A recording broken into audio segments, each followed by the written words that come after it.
Hello అందరికీ. ఈరోజు మా వారికి ఎంతో ఇష్టమైన గులాబ్ జామున్స్ చేయబోతున్నా. చాలా సాఫ్ట్‌గా క్రాక్స్ అనేవి లేకుండా పర్ఫెక్ట్ కొలతలతో ఎలా చేయాలో చూసేద్దాం. ముందుగా ఒక బౌల్ తీసుకొని అందులో ఇన్‌స్టంట్ గులాబ్ జామున్ పౌడర్ వేసుకోవాలి. అందులో ఒక చెంచా మైదా, అర చెంచా కార్న్ ఫ్లోర్ వేసుకొని కొద్దిగా వాటర్ పోసుకొని చపాతీ ముద్దలా కలుపుకోవాలి. ఇలా కలిపిన పొడిని 10 నిమిషాల పాటు పక్కన పెట్టాలి. ఇప్పుడు షుగర్ సిరప్ కోసం 1 ½ కప్పు పంచదార వేసుకొని అందులో 2 గ్లాసుల వాటర్ పోసుకోవాలి. అందులో కొద్దిగా యాలకుల పొడి వేసుకొని బాగా మరిగించాలి. ఇలా మరిగిన దానిని పూర్తిగా చల్లారబెట్టాలి. ఇప్పుడు ఒక కడాయిలో ఆయిల్ వేడి చేసుకోవాలి. ఆయిల్ వేడయ్యేలోపు కలిపి పెట్టుకున్న పిండిని చిన్న బాల్స్‌లా ఇక్కడ చూపిస్తున్న విధంగా క్రాక్స్ లేకుండా రౌండ్‌గా చేసి పెట్టుకోవాలి. ఇప్పుడు ఆయిల్ వేడయిందో లేదో చూసుకొని ఒక్కొక్కటిగా ఆయిల్‌లోకి వేసుకోవాలి. ఇవి మీడియం ఫ్లేమ్‌లో మాత్రమే వేయించాలి. అప్పుడే లోపల వరకు కుక్ అవుతాయి.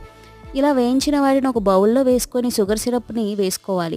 ఇప్పుడు డ్రై ఫ్రూట్స్ గ్రేట్ చేసి వేసుకొని ఒక 30 మినిట్స్ పక్కన పెట్టుకుంటే చాలు. Super soft and tasty gulab jamuns ready అయిపోతాయి. మీరు కూడా ట్రై చేసి ఎలా వచ్చిందో కామెంట్స్‌లో చెప్పండి. Thank you for watching.